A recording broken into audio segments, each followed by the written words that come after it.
नमस्कार दोस्तों, स्वागत है आपका हिंदी बिहार चैनल में। अगर आप बिहार बोर्ड की तैयारी कर रहे हैं तो यह चैनल आपके लिए है। आज की क्लास में हम इकोनॉमिक्स का पार्ट 3 देखेंगे। कल मैंने पार्ट 2 किया था जिसमें से 20 क्वेश्चन आपको कराया गया था। आज हम ये 40 से 60 क्वेश्चन कराएंगे। तो चलिए क्वेश्चन हम बिना देरी के स्टार्ट करते हैं। निम्न में से कौन सी पूंजी के स्टॉक की वृद्धि है? बताइए इसमें से एक है।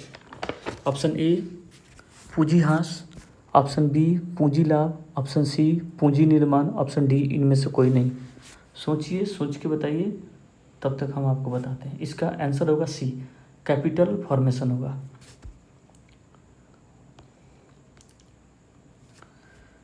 पूंजी निर्माण होता क्या है?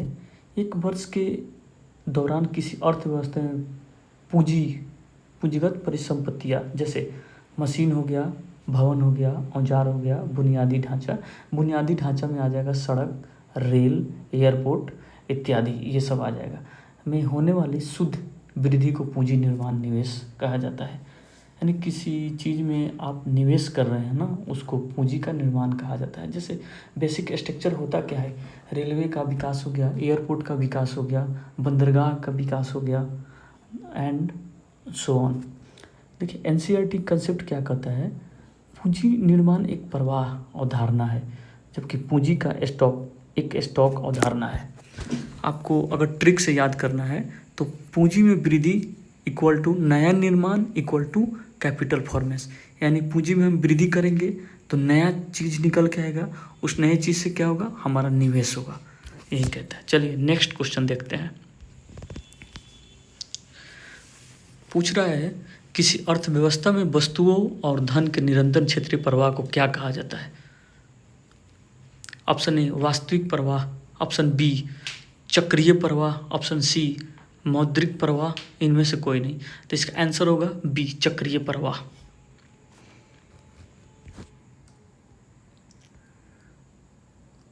सबसे पहले देखिए चक्रीय प्रवाह होता क्या है। विभिन्न आर्थिक क्षेत्रों जैसे परिवार हो गया, फिर फर्म हो गया, फिर सरकार हो गया, फिर बाह्य क्षेत्र हो गया के बीच उत्पादन साधनों जैसे वस्तुओं और सेवाओं के मौद्रिक भुगतान के निरंतर आय और अनवरत प्रवाह को वस्तु का चक्रीय प्रवाह कहा जाता है। क्या कहता है? द्वितीय क्षेत्रक मॉडल में कुल उत्पादन बराबर कुल आय बराबर कुल व्यय होता है।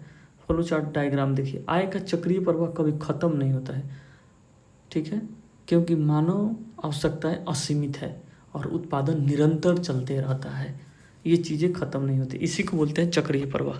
नेक्स्ट क्वेश्चन देखिए, कह रहा है निम्नलिखित में से मौद्रिक प्रवाह से होने वाला रिसाव कौन है?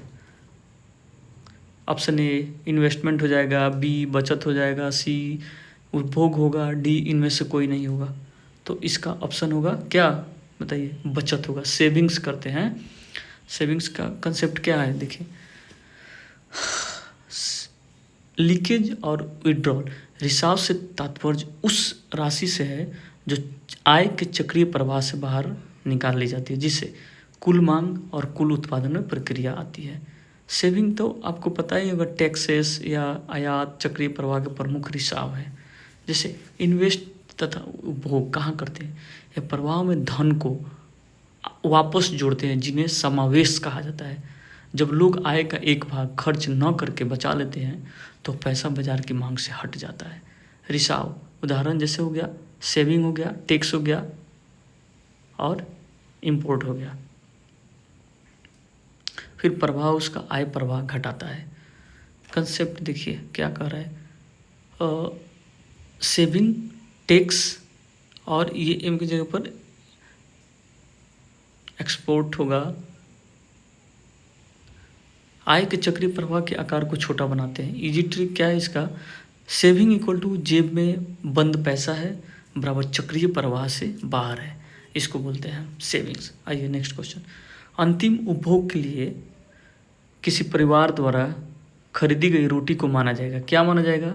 मध्यवर्ती वस्तुएं, बी में अंतिम वस्तुएं, सी में उपभोक्ता वस्तुएं, डी में इनमें से कोई नहीं।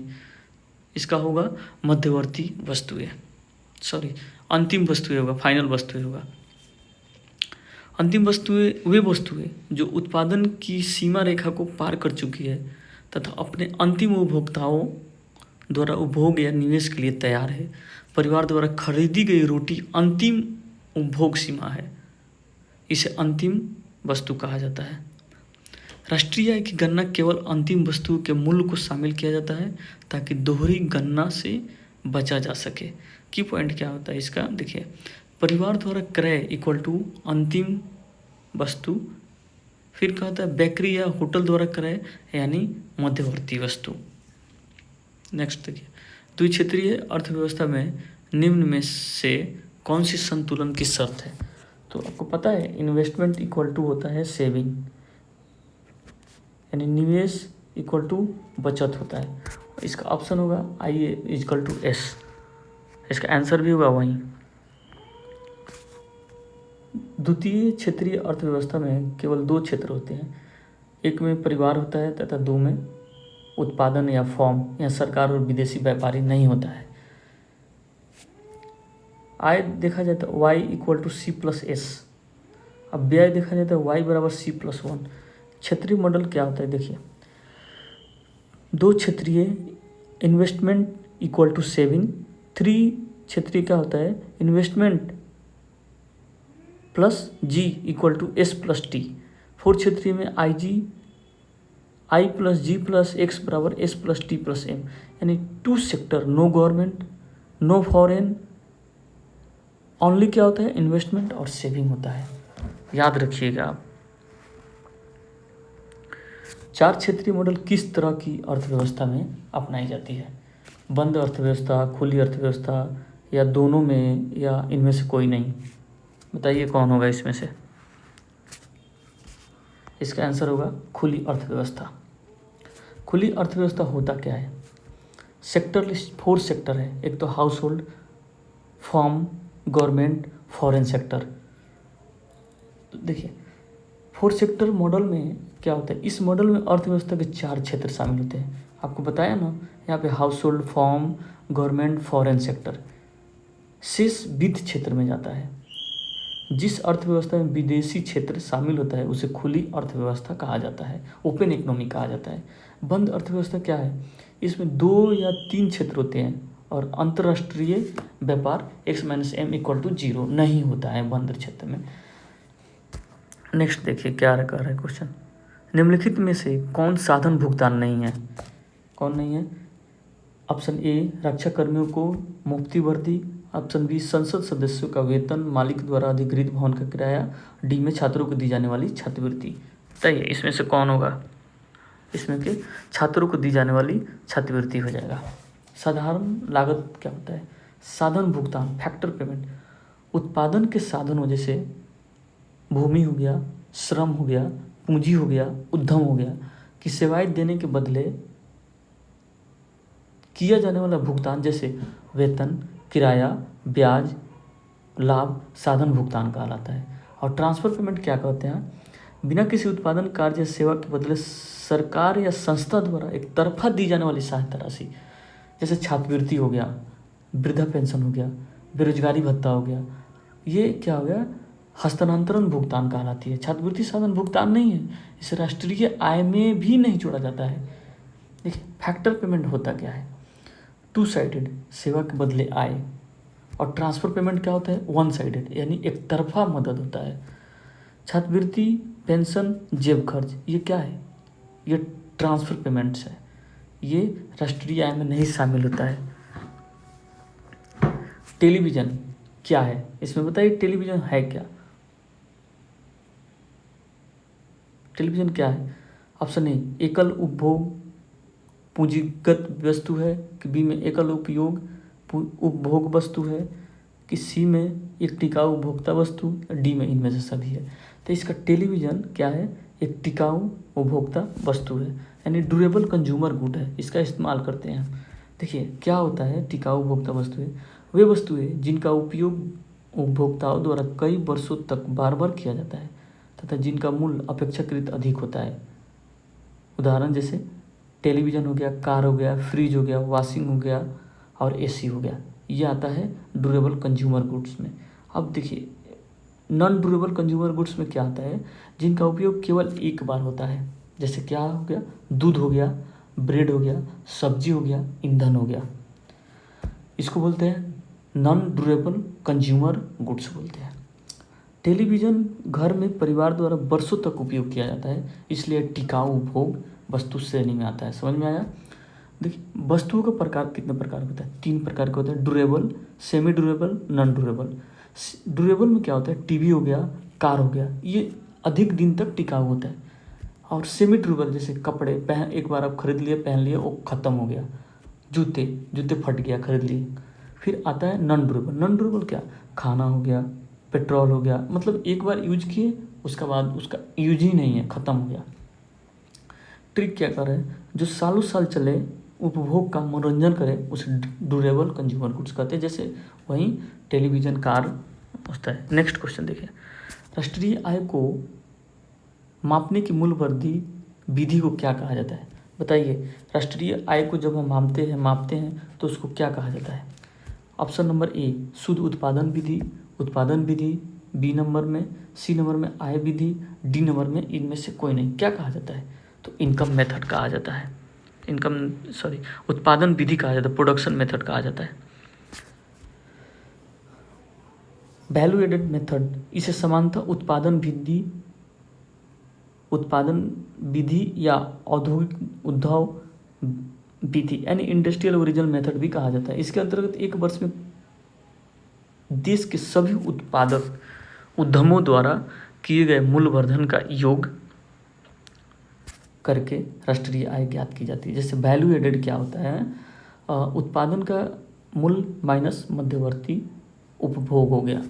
राष्ट्रीय आय की 3 विधियाँ होती है। कौन कौन होता है? एक तो वैल्यू एडेड या प्रोडक्शन मेथड होता है, इनकम मेथड, जो तीसरा एक्सपेंडिचर मेथड होता है।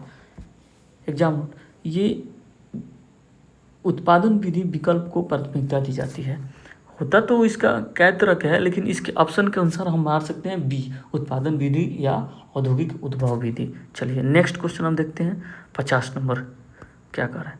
साधारण लागत पर शुद्ध राष्ट्रीय उत्पाद होता है। क्या होता है? आप देखिए, ऑप्शन नंबर राष्ट्रीय आय के बराबर ए, ऑप्शन नंबर बी राष्ट्रीय आय से कम, ऑप्शन नंबर सी राष्ट्रीय आय से ज़्यादा, ऑप्शन नंबर डी इनमें से कोई नहीं। इसका आंसर क्या होगा? इसका आंसर ए हो जाएगा, राष्ट्रीय आय के बराबर। अर्थशास्त्र में एनएनपी यानी नेट नेशनल प्रोडक्ट होता है को राष्ट्रीय आय कहा जाता है। समझे? या किसी देश के समान निवासियों द्वारा एक वर्ष में अर्जित आय, यानी हो गया क्या, आप कितना कमाए, मजदूरी हो गया, प्लस आपको किराया कितना मिला, इसको हम प्लस ब्याज प्लस लाभ, इसको जोड़ के जो शुद्ध योग होता है उसी को बोलते हैं नेट नेशनल प्रोडक्ट बोलते हैं। ठीक है, नेशनल इनकम बराबर एनएनपी यानी फैक्टर कॉस्ट पे होता है, equal to national domestic product factor cost plus NFIA होता है। आइए, डोमेस्टिक इनकम एनडीपी पे होता है, यानी national domestic product factor cost पे होता है, लागत पे होता है। ठीक है, नेशनल इनकम भी होता है net national product factor cost पे। इसका मेमोरी ट्रिक क्या होगा, देखिए, एनएनपी एट एफसी ही असली राष्ट्रीय आय का नाम है। समझ में आया? आप अच्छे से एक बार पढ़ लीजिएगा, समझ में आ जाएगा। आइए नेक्स्ट क्वेश्चन में देखते हैं, एक बंद अर्थव्यवस्था में जहाँ विदेशी प्राप्त शुद्ध साधन आय शून्य है, राष्ट्रीय आय और घरेलू आय क्या होगी? बताइए। ऑप्शन नंबर ए कांस्टेंट होगा, ऑप्शन नंबर बी 0 होगा, ऑप्शन नंबर सी बराबर होगा, ऑप्शन नंबर डी इनमें से कोई नहीं होगा। तो इसका आंसर होगा सी यानी इक्वल होगा। राष्ट्रीय आय और घरेलू आय के बीच का अंतर विदेशी से प्राप्त शुद्ध आय होता है, यानी net factor income from abroad. ठीक है, नेशनल इनकम क्या होता है? जब भी आप नेशनल इनकम निकालेंगे तो इसका हो जाएगा, यानी डोमेस्टिक इनकम क्या होगा नेशनल में, यानी देश के अंदर domestic income plus net factor income from abroad से कितना पैसा है, ये दोनों जोड़ के हम नेशनल इनकम निकालते हैं। और उसी तरह अगर हम जीडीपी अगर निकालें तो देश अंतिम भुगतान, यानी देश में अंतिम भुगतान कितना हुआ लास्ट, देश के बाहर नहीं देश के अंदर, उसी को हम बोलते हैं जीडीपी, ग्रॉस डोमेस्टिक प्रोडक्ट, यानी सकल घरेलू उत्पाद। आइए, यदि बंद अर्थव्यवस्था के कारण NFIA बराबर 0 है तो राष्ट्रीय आय इक्वल टू घरेलू आय plus 0 equal to national income equal to घरेलू आय होता है। आइए NFI यानी net factor income from abroad से देखा जाए इज लेस देन 0 यानी national is less than domestic होता है। समझ रहे हैं, यानी घरेलू से ज़्यादा नेशनल होता है, पूरा राष्ट्रीय के निकाला जाता है। फिर अगर इक्वल 0 हो जाएगा तो नेशनल बराबर डोमेस्टिक हो जाएगा, यानी राष्ट्रीय में जितना उत्पादन हो उतना डोमेस्टिक वहीं हो रहा है। फिर NFIA ग्रेटर देन 0 हो गया तो national is greater than domestic हो जाएगा, यानी विदेश से लेन देन 0 तो घर की आय ही देश की आय है। देखिए कितना शॉर्ट बढ़िया ट्रिक है। अब देखिए निम्नलिखित में से आय विधि द्वारा राष्ट्रीय आय की गणना में से किसे सम्मिलित नहीं किया जाता है। अब उत्तर समझाया ना, अब बताइए इसका आंसर क्या होगा। ऑप्शन नंबर ए निगम कर और आयकर, बी में हस्तांतरण भुगतान, सी में अप्रत्यक्ष कर, डी में इनमें से कोई नहीं। आइए इसका ऑप्शन नंबर बी हो जाएगा आंसर। ट्रांसफ़र पेमेंट होता क्या है, जैसे वृद्धा पेंशन दे दिए, आप किसी को बेरोजगारी भत्ता दे दिए, छात्रवृत्ति उपहार दे दिए, बिना किसी चालू वस्तु या सेवा के उत्पादन के प्राप्त होता है, उसे ही राष्ट्रीय आय की गणना में शामिल नहीं किया जाता है। ये राष्ट्रीय आय की गणना में शामिल नहीं किया जाएगा। निगम कर तथा आयकर ये अर्जित साधन आय का ही हिस्सा है होता है। जैसे क्या है, निगम कर कहाँ गया, अर्जित साधन आय का हिस्सा है। क्या है अर्जित आय, कर्मचारियों का पारिश्रमिक लाभ होता है जो आय विधि में पहले से शामिल रहता है। नेशनल इनकम जो होता है वो बाहर से, देखिए क्या होता है एक्सक्लूडेड, बाहर से क्या होता है, एक तो ट्रांसफ़र इनकम आता है, दूसरा गैर कानूनी या सट्टे की आय आता है, तीसरा पुरानी वस्तुओं की बिक्री से आय आ गया। पुरानी वस्तु जैसे कार चाहे कुछ भी हुआ उसको बेच दिए, उसका हम पेमेंट निकालें, उसको वो आ जाएगा राष्ट्रीय आय से बाहर। गोल्डन रूल क्या होता है, नो प्रोडक्शन नो इनकम, ये होता है, नो नेशनल इनकम होता है। नेक्स्ट में आ गया 53 नंबर। निम्नलिखित में से मुद्रा पूर्ति का सबसे तरल एवं बहुत कम व्यापक मान कौन है इसमें। ऑप्शन नंबर ए M1 हो गया, ऑप्शन नंबर बी M2 हो गया, ऑप्शन नंबर सी M3 हो गया, ऑप्शन नंबर डी M4 हो गया। सोचिए क्या हो गया, तो डायरेक्ट हम एक्सप्लेनेशन पर ही चलेंगे। आइए ऑप्शन नंबर ए होगा इसका, M1 संकुचित मुद्रा हो जाएगा। देखिए भारतीय रिजर्व बैंक मुद्रा पूर्ति के 4 माप है, कौन, M1 M2 M3 M4 ये दिए गए हैं। सबसे ज़्यादा इसमें होता है ना M4 होता है। M1 क्या होता है, ये सर्वाधिक तरल तथा सबसे संकुचित माप है, क्योंकि इसमें जनता के पास नकदी तुरंत लेन देन के उपलब्ध होती है। जैसे M1 क्या होता है, currency plus demand plus OD यानी अदर डिमांड हो गया। अब देखिए तरलता का क्रम देखिए, घटती तरलता क्या होता है, M1 सबसे ज़्यादा हो गया, is less then M2 is less then M3 is less then M4। M3 को व्यापक मुद्रा बोलते हैं, M3 को क्या बोलते हैं, ब्रॉड मनी भी कहा जाता है M3 को। चलिए नेक्स्ट में देखिए, लिक्विडिटी ट्रैप कब प्राप्त होता है बताइए। ऑप्शन नंबर ए न्यूनतम ब्याज दर, ऑप्शन नंबर बी उच्चतम ब्याज दर, ऑप्शन नंबर सी स्थित ब्याज दर, ऑप्शन नंबर डी। आइए डायरेक्ट एक्सप्लेनेशन पर चले, इसका ऑप्शन नंबर ए हो जाएगा, न्यूनतम ब्याज दर। क्या होता है लिक्विडिटी ट्रैप, होता क्या है, किन्स थ्योरी क्या कहते हैं, किन्स के अनुसार जब अर्थव्यवस्था में ब्याज दर अपने न्यूनतम स्तर पर पहुंच जाती है तो सट्टा उद्देश्य के लिए मुद्रा की मांग पूर्णतः लोचदार हो जाता है। जैसे देखिए इस स्तर पर लोग अपने पास नकदी रखना पसंद करते हैं और बॉन्ड या प्रतिभूति में निवेश नहीं करते हैं, क्योंकि उन्हें लगता है कि भविष्य में ब्याज दरें केवल बढ़ ही सकती है।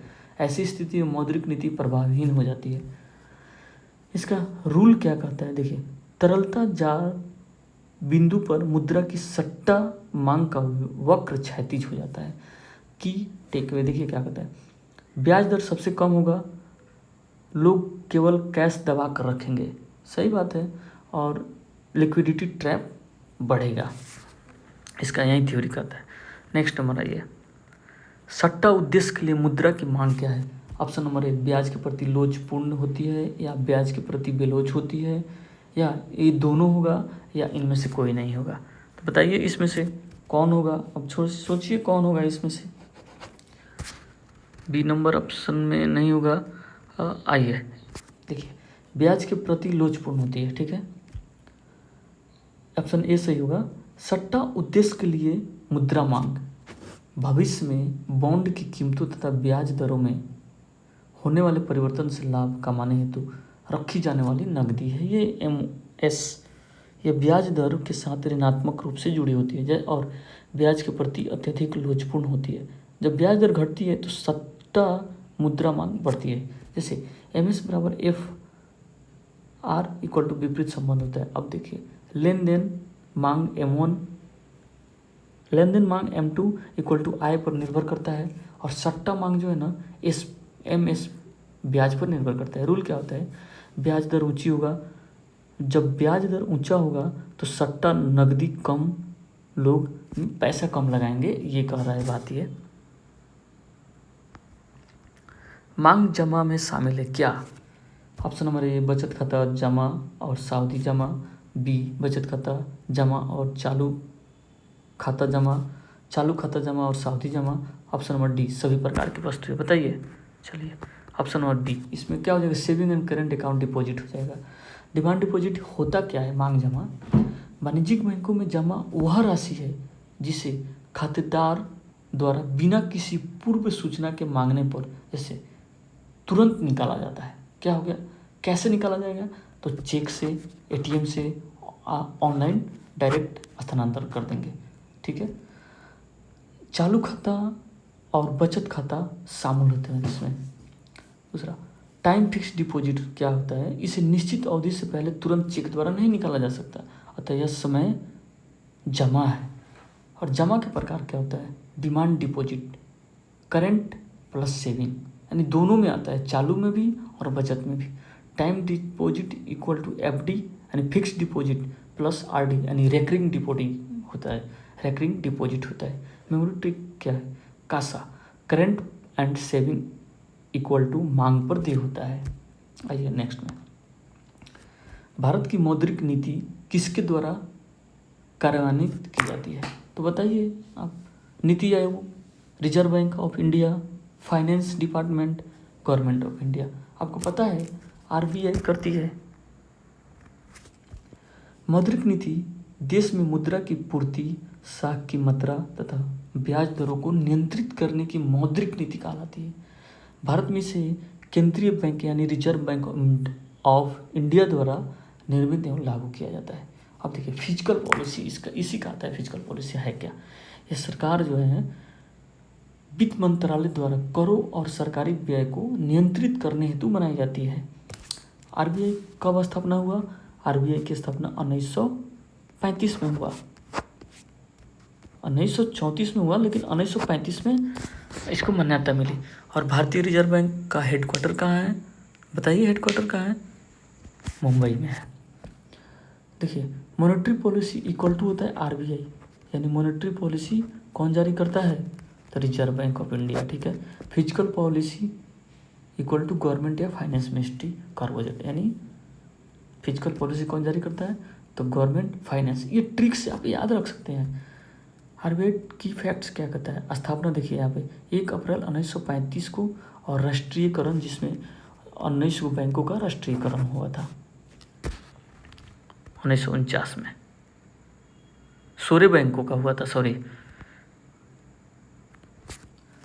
अर्थव्यवस्था में निवेश को प्रोत्साहन करने के लिए केंद्रीय बैंक क्या करता है, रिड्यूस कैश रिजर्व रेशियो, नगद आरक्षित अनुपात बढ़ाता है, खुले बाजार में सरकारी प्रतिभूति बेचता है, या बैंक दर को बढ़ाता है। बताइए।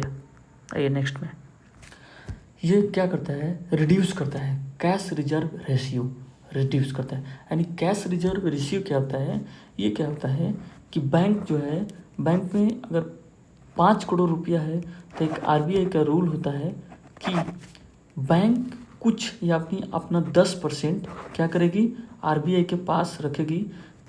क्यों, क्योंकि बैंक को जब भी लगे कि मुझे ज़रूरत है तो ये अपना पैसा निकाल सकती है, लेकिन शॉर्ट टर्म के लिए, इसको कॉल मनी बोलते हैं, शॉर्ट टर्म के लिए लेगी, या और भी पैसा ले सकती है किसी अदर बैंक से, इसको शॉर्ट मनी या कॉल मनी बोलेंगे।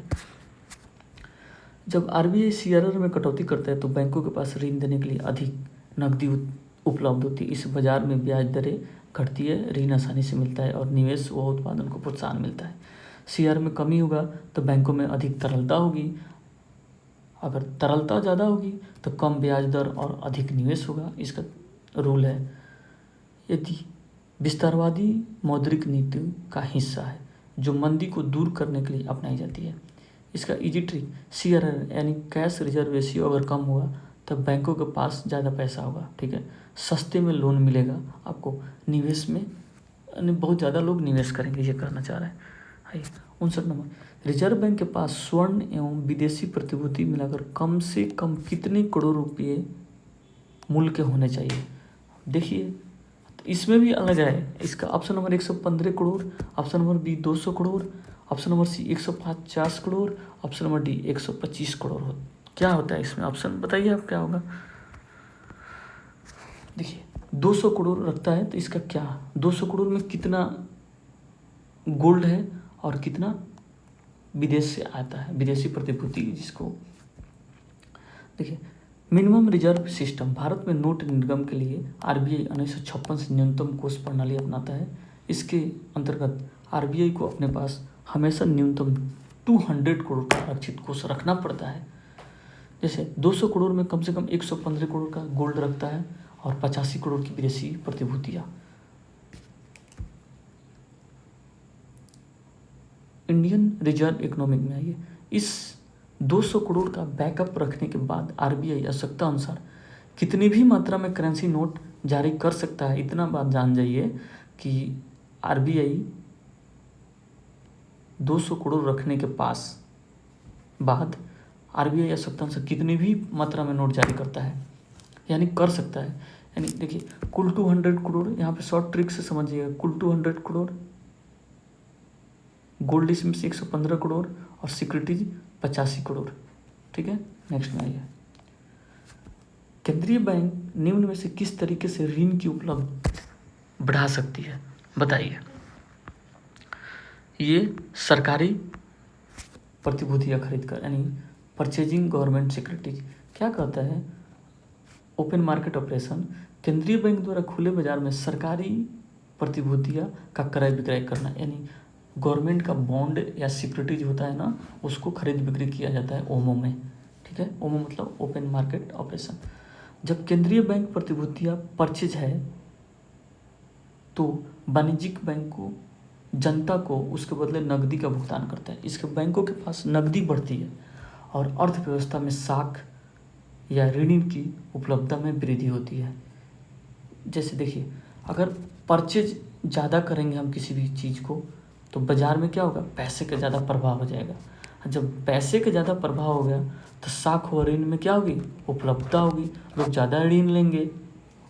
वही कह रहा है इंडियन इकोनॉमिक कॉन्टेक्स्ट में, क्या कह रहा है, मंदी के दौरान आरबीआई बॉन्ड खरीदकर तरलता इंजेक्ट करता है। समझ में आया, खरीदो यानी पैसा दो, तरलता बढ़ेगी। किसी वस्तु को आप खरीद रहे हैं, उसको पैसा दे रहे हैं तो बाज़ार में पैसा ज़्यादा आएगा, जब बाज़ार में पैसा ज़्यादा आएगा तो तरलता बढ़ेगी। बेचो पैसा खींचो, किसी चीज़ को बेचते हैं तो पैसा हमारा वापस आता है तो उससे तरलता क्या होगी, घटती है, मार्केट में पैसा घटेगी। यही बात कर रहा है। शानदार प्रयास, थैंक यू। आपको अगर पीडीएफ इसका चाहिए तो आप कमेंट करके मुझे बताइएगा, मैं आपको पीडीएफ दे दूँगा। Thank you so much.